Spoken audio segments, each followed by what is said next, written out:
Wild shifts not seen in years from conference to conference, record-setting contracts from a lot of players that aren't even going to be under center, and the setup of gunslinging football from young upstarts all the way through all of the fountain of youth vets that still hold sway in the NFL. 5 months until launch, and our attention is already captured. I know mine is. So let's check in with Jorge Martín, founder of Familia FFB, as we go all in regarding the NFL's transformative 2022 free agency class. We hope you'll enjoy.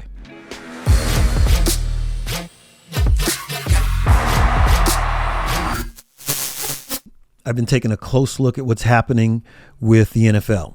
And what I mean by that specifically, and why I really wanted to talk to our guy, Jorge Martín from Familia FFB, because it's definitely not just about the fantasy element. It's just about football itself. And Jorge and I joke all the time about, isn't it interesting that we're talking about NFL right now? It's interesting that we're talking on the NFL, and MLB just launched, and we'll get to that on another episode. And the NBA is going into their playoffs. As interesting as all of that may be, we're also incredibly fired up about the draft coming up. But more importantly, before we even get to the draft with the young, unproven guys, I actually think the draft's very interesting because of all the potential promise. What's more interesting to me is, let's talk about the proven cats that have put some skin in the game over the past several years and have gone through free agency. So now that's what I want to talk to Jorge about today. But before we get to that, let me do a little bit more of an intro, and that is the turn of what's happening at a higher level meaning how Fox let Joe Buck and Aikman go. Basically, I'll put it that way, how they let them go and go over to ESPN. The NFL is the largest television program, it provides the largest television package of anything in the country on 5 different networks. No one else comes close to that. And I actually had some numbers to support that. I mean, not just to support that, we all know it. When I take a look at what took place with the NFL over the past year, as far as the numbers, this past season, an extra game, 17 million viewers on average. That's an average Sunday game. 17 million. We had some games on Christmas, which is like the big thing for the NBA, and I'm all down for the NBA. I love the NBA. But I think the biggest games on the NBA were 6 to 7 million. And those were the high profile games. I believe there was a Packers game on Christmas Day. 28 million people. 28 million people. And so the NFL is kind of yawning at these things. So you let Aikman and Buck, arguably the best tandem for the NFL, go. And Buck is a great multi-level guy on all levels. But you let those two go to ESPN. And I'm sitting here looking at Fox going, I mean, who do you guys have that can come close to that? And maybe there's someone they have in the wings, and I'm not dogging anybody else that's at Fox Sports or CBS Sports and all these other places, but it seems to me with the team that they have now, with those two, and Monday Night Football, now that Al Michaels has left Sunday Night Football to go over to he's gone to Amazon, I believe, Thursdays, right? with Herb Street, right? Is Herb Street coming over to Amazon also? Is that correct? No, he's still I think he's still he's doing Thursday. College. Yeah, he's still going to do college. He's going to do college, but you're saying he's going to do Thursdays for NBC now? Or is he going, I don't know where Herb Street is. Thursdays are going to be all Amazon. It's all Amazon. It's on the other 6 days of the week. It's Al Michaels and Herb Street. Yeah. That's incredible. I love both those guys. Both those guys are great. So you have those guys, Amazon now testing the waters on the digital side. So with all that happening, all that transformation, I saw, as much as you and I discussed, and I told you how much I love the Peyton brothers, the Manning brothers, their digital presentation. And I just felt strongly, I was like, that's the way moving forward as far as how this is going to happen. Even though you're going to have the traditional booth livened up with Buck and Aikman, I knew that what was happening with the Manning brothers was going to be something extremely strong. And so now the digital thing with Amazon is taking off on the digital side. Now with Kurt Herbstreit and Al Michaels. And so now you see Diana Taurasi and Sue Bird doing their digital platform, a secondary presentation of the NCAA finals the other day, trying to capture that Manning brothers magic. Mm-hmm. And last night, Alex Rodriguez and some other guy, they call it K-Rod, like last night on Major League Baseball, they did a very similar presentation featuring Alex Rodriguez. It was a little stiffer than the Manning brothers, but I think bottom line is people will get there eventually. So all that being set up as far as presentation is concerned, now let's talk about the product on the field. So NFL free agency was huge. I think the NFC got much, much weaker. Devontae Adams leaving, going to the Raiders, making the AFC stronger, and Derek Carr, another huge target outside of my guy already that was awesome there as a tight end, that young guy that they had that overcame his drug problems for the Raiders, Waller. Darren Waller, great guy, makes the Raiders stronger. But then you look at just their division, and you look at, they got to deal with what's happening with the LA Chargers. Yes. And when they're done worried about the LA Chargers, they have to deal with the Kansas City Chiefs. Yes, they don't have the speed demon anymore, but they still have Patrick Mahomes, and they still have Kelsey, and they still have so many other things going on. And they lost Jones on the defensive side, but I think that's not the last of movement. Those are just 3 teams in one division. And now Russell Wilson goes over to Denver. An absolute ridiculous division. The AFC West, the AFC North, already ridiculous with the shooting stars on the Bengals. Sad what happened in Pittsburgh, but I thought they were going to be much improved, believe it or not, with Trubisky. Not that much greater, but I think they would be competitive. I think the Browns, if they're going to have some social stuff to deal with Watson coming, but still that's an improvement. And then Lamar is going to come back with a vengeance, I think. So AFC North, AFC West. Those 8 teams alone, to me, make the AFC brutal, and you'll fill me in on the rest. NFC, Rams, Tampa Bay, and I'm sure somebody's going to surprise us. So tell me about Dallas. The movement. Maybe Dallas. So bring us up to date on the movement, what you thought was strong, what's important to look out for, and everything else that happened as far as player movement. Now that I've set the stage with the broadcast, the teams, and now you could talk to us about some of the players. Go for it. Well, I think the one team that really made itself the best is the Broncos. Getting Russell Wilson, number 3. I mean, he is just a game changer for them. He's easily going to be the best quarterback they've had since Peyton Manning. Since they won the Super Bowl, and then he rode off into the sunset. Russell Wilson is a baller, one of the top 5, top 7 quarterbacks in the NFL. Can win you any game, and he can go toe to toe with Mahomes, toe to toe with Herbert, and so I think that's a huge move. Down in Miami, Tyreek Hill. They've got themselves a track team over there. So you who's opposite? Who's the guy opposite Tyreek Hill? Jalen Waddle. Yes. The kid from Speed Alabama. Demon. Yeah. Yes. And so they're going to find out if Tua Tagovailoa is a real quarterback, and I think he is. I mean, if you look enough at his body of work with Alabama, he had some of the best receivers in the NFL. Jalen Waddle was one of them. When he was, I mean, he had, I think he threw to 4 eventual first-round draft picks when he was there. So it's not going to be as pretty as Justin Herbert, who is just absolutely phenomenal. But I think they're going to put enough weapons around him, focused on Tyreek Hill and Jalen Waddle, that they're going to be a scary offense. And they were a really good defense, both primarily from their secondary and on their defensive line. They also added a great left tackle, Terran Armstead, who their offensive line was one of the worst in the NFL last year, so they needed to get better.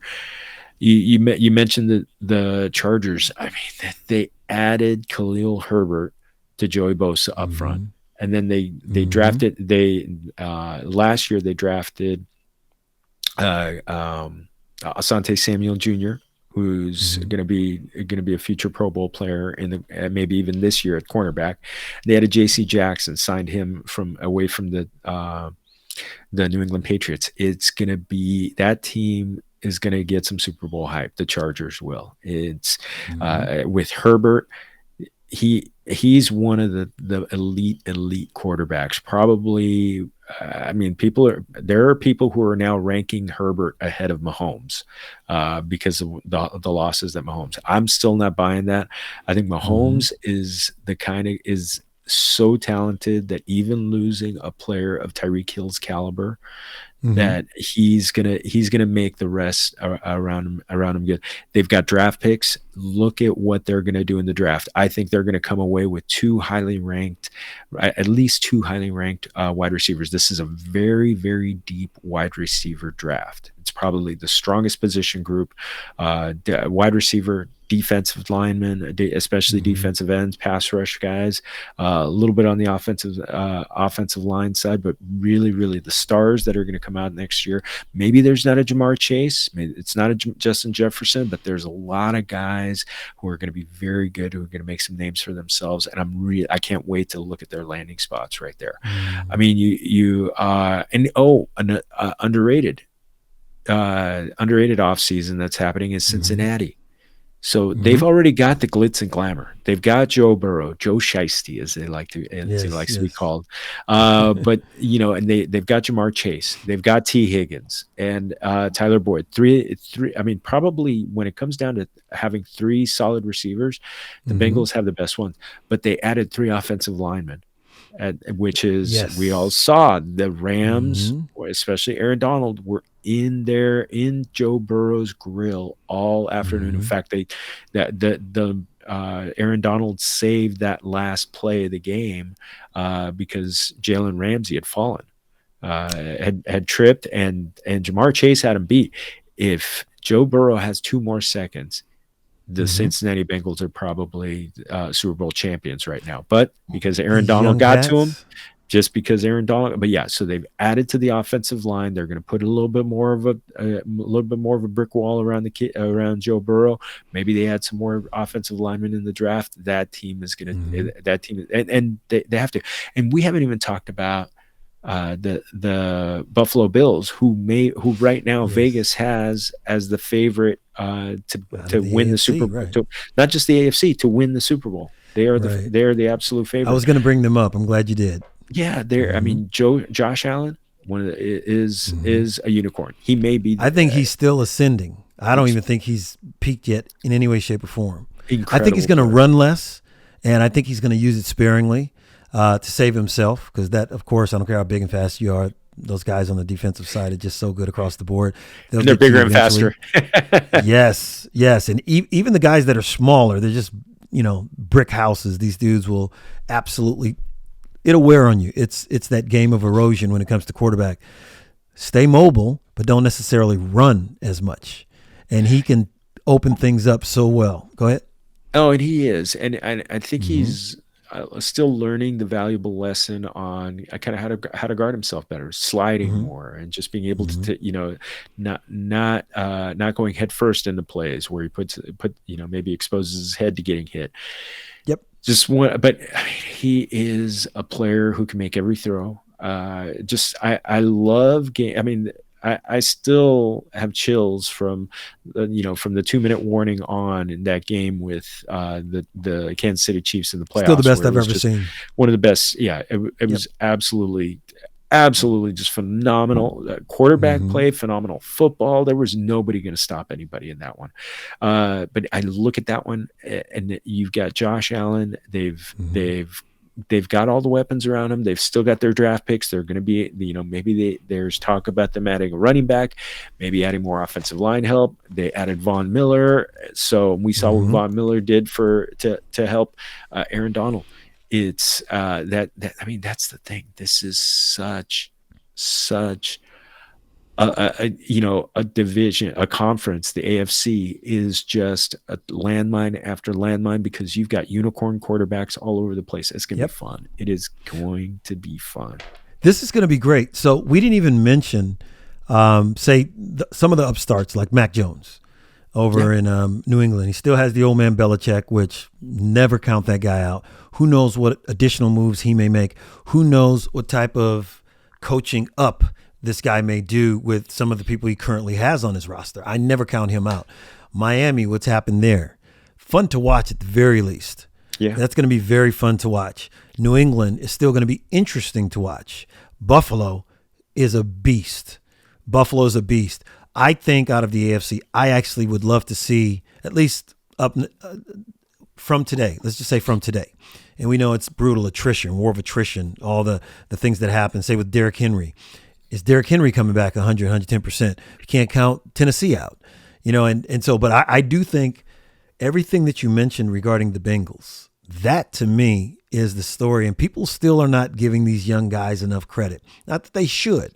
And I think the young guys, what you got, Joe Shiesty, I think they like that because they don't know yet what they don't know. They're still young. Right. So they just play with the heart and they haven't even caught up to the skill level I think that they possess.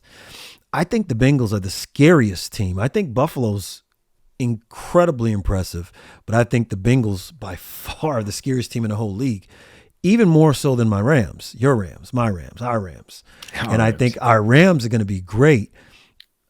I mentioned to you, I sent you something a few weeks ago about the Bobby Wagner thing. I think that's a bigger deal than people think. That guy is a high energy player. He's back home in LA.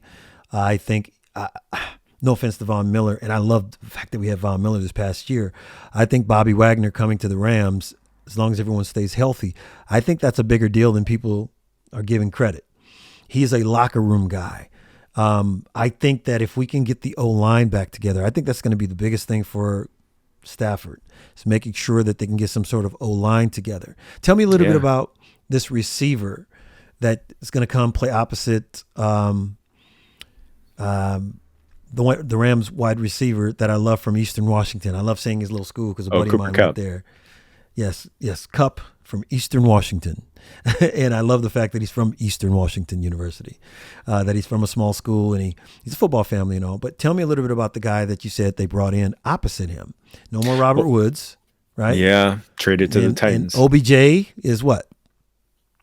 OBJ is unsigned because he got hurt in the Super Bowl, and I just recently had injury expert Dr. Edwin Porras on Familia FFB, and we talked about all the late season ACL injuries, and he, a lot of times it's for a wide receiver, it's 10 months before they're really able to hit the field. Ideally, it's a full year to recover from an ACL. Well, 10 months for OBJ, that's middle of December. You're talking about like weeks 15, 16 of the season. So it's almost like costing the whole season. But well, first off, I'm going to talk about the player you want to talk about, Allen Robinson. Very underrated signing because the fact that he's been a number one receiver other places. And now he's going to come in. He's not going to get the attention that Cooper Kupp's going to take. He's going to take some attention away from Cooper Kupp so that Kupp still has a phenomenal season. But Allen Robinson, this is a guy who just got close to 1,200 yards just a couple seasons ago, and not with great quarterback play. The best quarterback he's played with is probably Mitchell Trubisky, who there's a reason why he was a backup last year. So exactly. So when you look at Allen Robinson, this is a ball player who routinely would get 90 to 100 receptions, 1,100 yards. This is a guy who's going to get maybe he's not going to get that reception total, but he's going to get 1,000 yards, and he's going to be a really good threat in the passing game because Matthew Stafford, he has the arm and he has the talent to be able to support multiple receivers who are top flight receivers. So this offense is still going to remain just one of the best. And you talked about the fact that the Bobby Wagner signing. One of the big places where it's going to really help on the field is against the run. The Rams the Rams were decent against the run. The previous season, 2020, they were the number one team against the run, and number one against the run and the pass. So that I mean, we're talking about an all-time defense that was happening there. They took a little bit of step backward on the defense. He's going to come in and solidify that. And they're just, I think the Rams are going to be fantastic. They're going to look at, I think they don't have a lot of draft picks because, what does Les Snead say? F them picks. Right. Those picks have become Matthew Stafford, Jalen Ramsey, those guys. They turned a second round pick into Von Miller last season. So I look at that and he's just, I think the Rams, maybe they're probably going to add on the offensive line because they had Andrew Whitworth, retired now, who is going to get some Hall of Fame votes, and maybe gets in at some point. Starting in the Super Bowl at left tackle at 40 years old, phenomenal. But they have Joe Noteboom, who played for Whitworth a few times, really good ball player. They signed him to be the left tackle and to guard Matthew Stafford's blind side. I think they're going to add some more offensive linemen in the draft. I think they're going to, they're probably going to add, they're just going to keep adding. They might add some running back to kind of give some complementary players to Cam Akers. But again, they're not going to get any world beaters because their first pick that they're going to get is toward the end of the third round. So they're just going to be, but they've gotten lucky before. Their starting inside linebacker, Ernest Jones, they got him last year in the 6th round, and he was the starter. He was the starter and big time contributor on their super. To them winning the Super Bowl. So it's not so much where you're picking; it's what you do with those picks. And I think, it's how they're able to coach them up. That's why I think that's why the Steelers have been so good for a long time. That's why the Ravens have been so good for a long time. It's not so much picking, they're not picking high. It's hitting on the picks and actually coaching them up and making them better. That's where you're a successful organization. And that doesn't get talked about enough with the Rams. Couldn't agree more. And that's why I think, let's go division by division as we wrap this up. Think about it from this perspective. So let's begin with the NFC because that'll be the easiest one. And we don't need to discuss every single in-depth division because outside of the NFC West and say the NFC South, those would be the only two I'd think about for now. So the NFC South, for instance, obviously TB12, right? When you're talking about Tampa, I'm not as bullish on them as most people are. A lot of people are like, oh, Tom's coming back great. I think they're, of course, going to be really good. And people seem to pick themselves up to want to play with him. I completely get that. He brings that prestige. He brings all that, rightfully so. I mean, he is what he is. So I tip my hat to him every single time. I have so many family members and friends that just they dislike the guy so much just because. And I lean on the excellence piece. I just love the fact I can look at excellence even if it's when Michael Jordan used to smash the Lakers. When he really spiked and Magic was leveling off and coming down at that time. Magic's still my favorite player to this day, but there's no way you can tell me Michael wasn't the best watch in the world. Right. He was excellent. He exuded that it just oozed out of you had to watch him, even if it was a hate watch. It was still a hate watch and appreciation hate watch. It was really it wasn't a hate watch. It wasn't really negative in my opinion. But the bottom line is, I'm looking at what he's going to sweep that division, right? I'm not worried about any of the other divisions unless there's something, the other two. So NFC South, right? That's where Tampa's going to be, if I'm correct. Yes. So that's going to take care of that. NFC East, maybe Dallas. Still don't understand why Dallas is in the NFC East, but I know it goes back to the day, and we'll have to do an episode on why everybody's situated the way they are. Just like the Memphis Grizzlies are in the Western Conference, which doesn't make any sense in basketball, but whatever. Another whole conversation. But NFC East with Dallas, I don't see anything that's popping off the page yet for Philly, for Washington, and for Carolina. yet. So Carolina's actually in the South, right? They're in the South. They're in the South. Yeah. So who's the fourth? You have Dallas, Washington, Philly, Giants. and the Giants. I don't see anything big coming from those other three teams. No, they're rebuilding. Yeah, I think Dallas is going to be the standout there. And to me, I don't think they can compete with the Rams and Tampa. So the North, NFC. Love to watch Aaron Rodgers, especially when he has decent targets. This would be next man up type of situation if they are going to be successful. Somebody could step in for Devontae Adams. That's the only way I think they're going to actually have the success. Yeah, it's almost impossible, right, to fill one of the best receivers over the past decade. It's a Hall of Famer.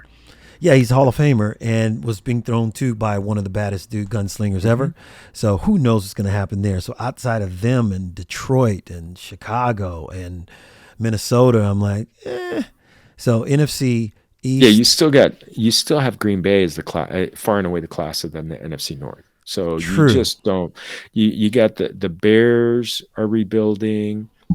The Vikings are semi-rebuilding. They're kind of middle of the road, and so I mean, Detroit, they're definitely rebuilding. So that's 5 to 6 wins that the Packers have just ready to, and they had 13 last year. So, but it doesn't put the Packers in the class of the Rams or Tampa Bay. Not since they lost Adams. Exactly. So NFC North, Packers will surprise people here and there, but for the most part, it is what it is. NFC East, we're looking at the class of that division. Definitely is going to be Dallas, but still, like the Packers, I think Dallas and the Packers are going to be about even, but they still aren't going to be the class of the NFC. NFC South, I don't see much happening there with Carolina, with New Orleans, and of course with our guys in Tampa. And who am I missing in the NFC South? I'm missing one. Who am I missing? Panthers. Did you mention the Panthers? No, I said Carolina, New Orleans, Tampa, Atlanta. Another rebuild.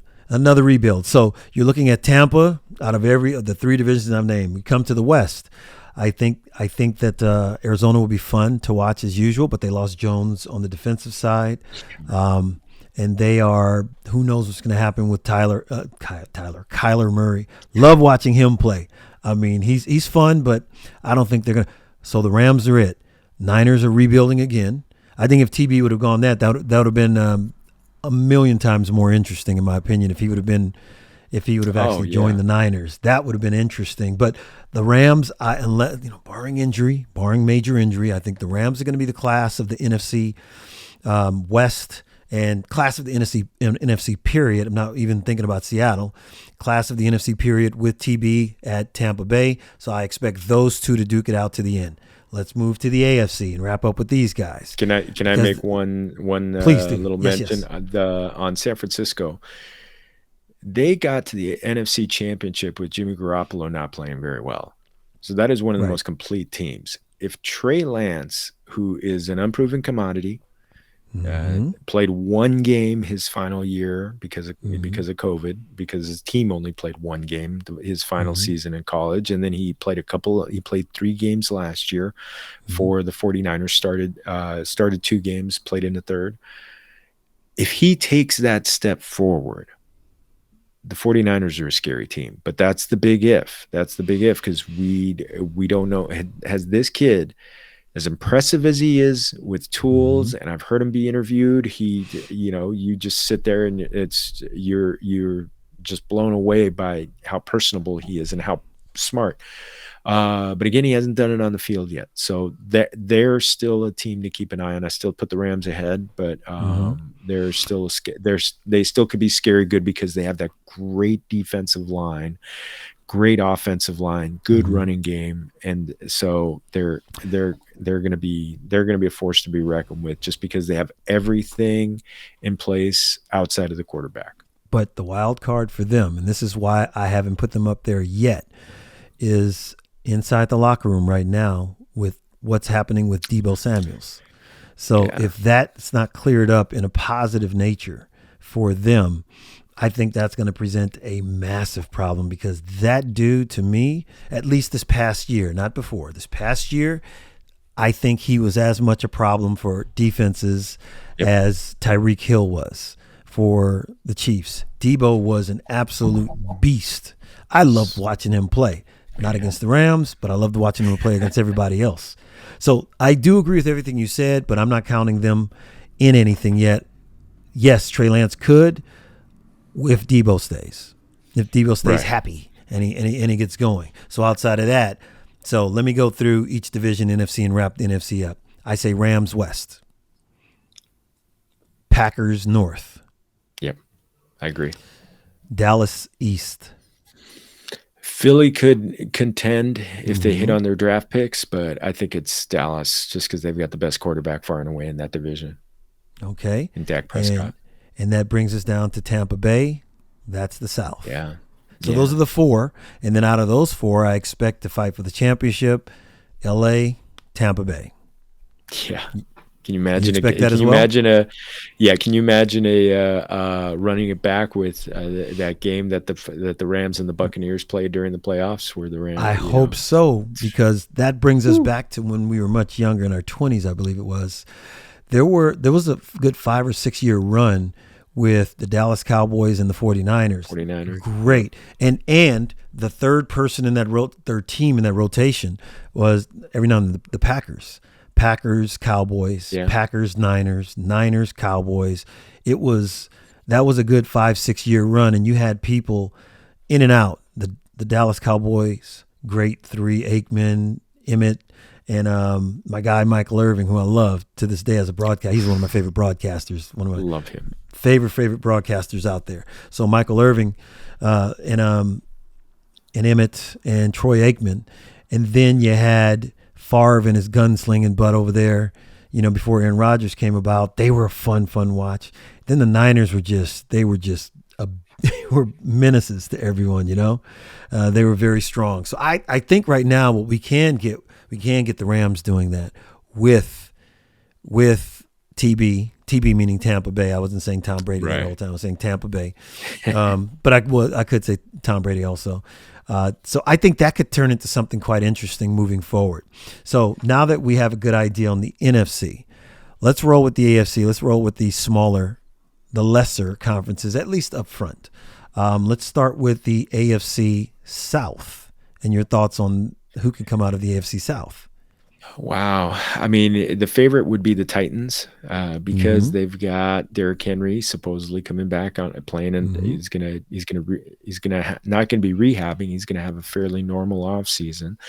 How much does he have left in the tank? And he's such a different player, and he was on such a roll last year that I don't want to count him out, just because, so many people are talking about 26 being, the tipping point for running backs when they start to go downward, and he's going to be 28. So that one's going to be one where you just don't,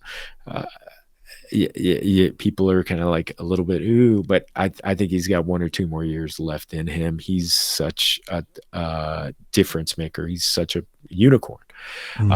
So it's them. The Colts are good, but they brought on Matt Ryan. It's really between the Colts and the Titans. But I still give the slight nod to the Titans because I love their pass rush.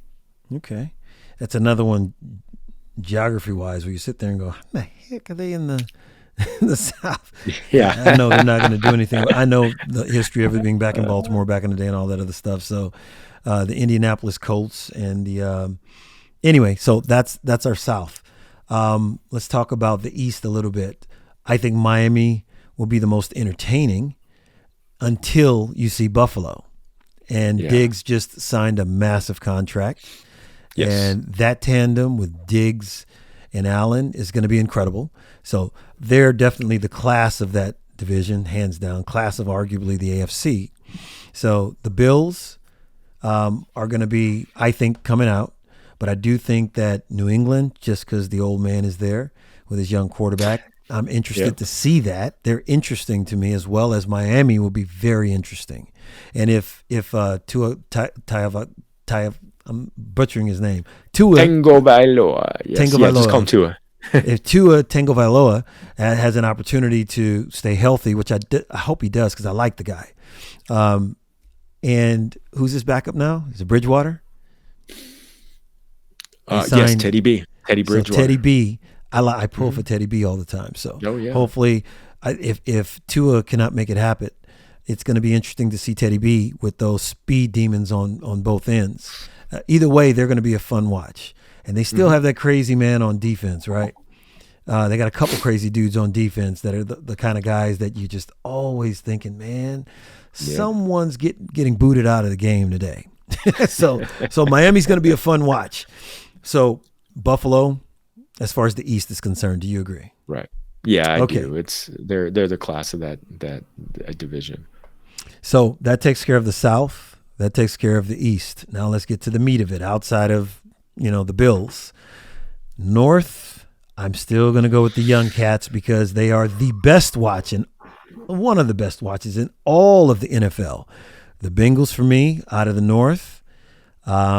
I think that they're going to play everybody in that division twice, and I think they're going to wear those dudes down. I think they're going to smash Cleveland. I think they're going to smash Cleveland. I think they're going to have a dog fight with Pittsburgh both times. And I think the one I really want to see, Cincinnati versus Baltimore. What do you think? I think it's between those two teams. I'm leaning toward Baltimore because Baltimore had so much bad luck with injuries last year, including an injury that knocked out Lamar Jackson for about 4 or 5 games. Yes. I think everything is pointing toward him being completely healthy. And they have 2 running backs coming off of their ACL surgeries that'll be about a year past their surgeries when the season rolls up. So I look at them, they're such a solid football team. They've got a good line. Their defensive secondary last year was just decimated with injuries. That's a team that's not going to be bad for a long time because they are a solid organization. So I look at the Ravens as a team they're gonna take a step back forward, and I think they're my pick to win the division. Okay, so you and I are in unison here. I think Tennessee is going to do the South. And you threw the Colts and potentially Tennessee. I believe that Buffalo Bills, 100% on the East. Yes. And I do believe that we agree on Cincinnati. So let's wrap up with AFC West. I actually think coming out of the West is going to be, that's the toughest one. I still will pick, coming out of the AFC West, I still believe that KC is going to do it. It'll be tough. It'll be a dogfight. I think Russell Wilson has a good, solid minimum 5 years left. I agree. I think he's that good. So this may be a feel-out year, but I think they could strike. They could strike it at a high level. You never know. But I do think that KC is going to be it coming out of there. So I'm looking at KC, Cincinnati. I'll get yours in a second. KC, Cincinnati, Buffalo, and Tennessee are my 4 coming out of the divisions in the AFC, with Cincinnati repeating. I think Cincinnati is going to repeat. And I'd like to see for the first time, and has it ever been done, repeat of the same 2 teams in the Super Bowl the following year? Yeah, when the Buffalo Bills and the Dallas Cowboys when they're in the 90s, when the Cowboys beat the 49ers in the NFC Championship. Great game. Two of those years they met the Buffalo Bills in the Super Bowl. There it is. And unfortunately for the Bills, they beat them twice. I like that team, Thurman Thomas and Sims and all those guys, and that was a great Buffalo Bill team. The defensive side, they were really good on the defensive line. Yes. I mean, Joe. Was it? Oh my God, Bruce. Bruce Smith. Bruce Taylor. Bruce Smith. Yes, Bruce Smith. One of the best one of the best defensive linemen in NFL history. Oh, just absolutely. He doesn't get as much credit as Lawrence Taylor or Reggie White, but I think he's in the exact same class as those guys, hands down. So I saw him in a game against the Bengals, and it was in the 90s. The Anthony Munoz was still an all-pro left tackle, and Bruce Smith was just making him look silly. And until there was a point that he pulled his own hamstring, and then the Bengals were able to take over because they didn't have that man who was a problem on every play. They didn't have to deal with. I'm still looking at I am still looking at Baltimore to win that division. I mean, let's see. I do agree with you on the East, with the Buffalo being the team to beat. We talked about it. I think you mentioned the Chiefs. I want to agree, but I can also see the Chargers coming in. I think that Herbert is not afraid of going toe to toe with Patrick Mahomes. He's done it, and I look at him and it's like, okay, I think maybe he's ready to take that next step up. Even though I think Mahomes is still going to have a phenomenal season, he is going to make wide receivers better, either whether it's rookies or some of the other guys that are coming in. I don't disagree with you. I actually was going to speak on for a second regarding the Chargers. I actually think they are the quiet one that no one's talking about, that I think can actually do some serious damage in the AFC as a whole, not just AFC West. I actually do think that they can actually push back against KC. I think they're the one to do it. So it'll be interesting. So we both agree that it's KC, but potentially the Chargers. We both agree that it's going to be, you believe Baltimore, I believe in the North. I believe it's going to be Cincinnati. We both agree on Buffalo, and we both agree on from the South.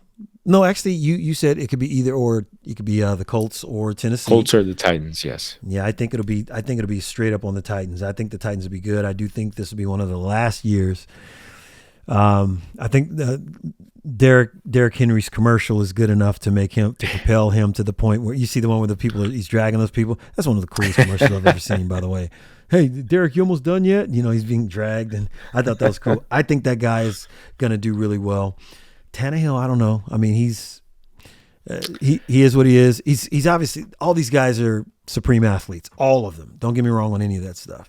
But when you think about what's happening in the AFC in particular, when I think of Herbert, when I think even Derek Carr is a good quarterback. Derek Carr, Herbert, Mahomes, Wilson, and Allen, and now you're talking about Joe Burrow. Yeah. It's just, and even with all the social stuff that people are going to push back, rightfully so, on Deshaun Watson right now. Deshaun Watson is really, really good. He's an elite quarterback. So it'll be interesting to see if he can get this straight with all that's going on with him because the Browns, as much as I love watching everybody, one of my favorite players to watch is Garrett on the defensive line for the Browns. Oh, yes. That dude is special. So I hope he keeps himself together and just focuses the next 8 years or so, because I saw him on the basketball court and what he was doing there, saw how athletic that guy is at that size. And I said, super freak. There it is. He's a Lawrence Taylor type player to me, like that different level. And he has that mentality for it too. And, sometimes that can make you go a little sideways like he did with the whole Randolph thing. That's unfortunate. That contained violence that's in football, sometimes the thing that we forget, we love watching the sport, but it takes a certain type of, something to be able to do it. And sometimes that stuff is let out when you least expect it. It's going to happen. And so we have to check ourselves too. Not saying that they're not culpable. They're 100% culpable for their own actions, 100%. But we also need to check ourselves too, and how we elevate some of these people too much. But regardless, I just love the sport. You and I talk about how we love the fact that we don't know as much about the players, because that makes it that much more interesting. We could be that much more objective. There's no deifying or worshiping them as much as you do in some of the other sports, in particular basketball, which I love also. But it's become a little too close for comfort. But with all that being said, we're going to cut it here because we can go all off. So in the next several weeks or a month or so, I'm going to have Jorge back. And what we're going to do is I'd love for us to talk about after we just talked about what we known, all the known quantities from free agencies and how that free agency and how that adversely or supports the new teams, the new arrivals, and all the chess pieces that have moved. We're also going to have a different type of conversation once the draft has wrapped. And I personally have never put too much into these rookies. It's a man's game. Most of these guys coming out, they're still 22, 23, 24 years old. The dudes in the NFL are just different than the best college players. Outside of that one kid from Georgia who's 350 and can chase you and I down in our best Jordan days. Davis. Yes, yep. Outside of that guy, everybody else I think is going to have a rude awakening when they cross over and actually play in the NFL. So that's why we lean on the NFL, and the free agency to me is more important than the draft, even though I'm very interested in talking about the draft. So we're going to talk about the draft next time and have some guesses on how some of these young cats may or may not help. So appreciate you joining us, and we'll talk to you guys soon. Thanks. Gracias. Thank you. All right, my man. Hold tight.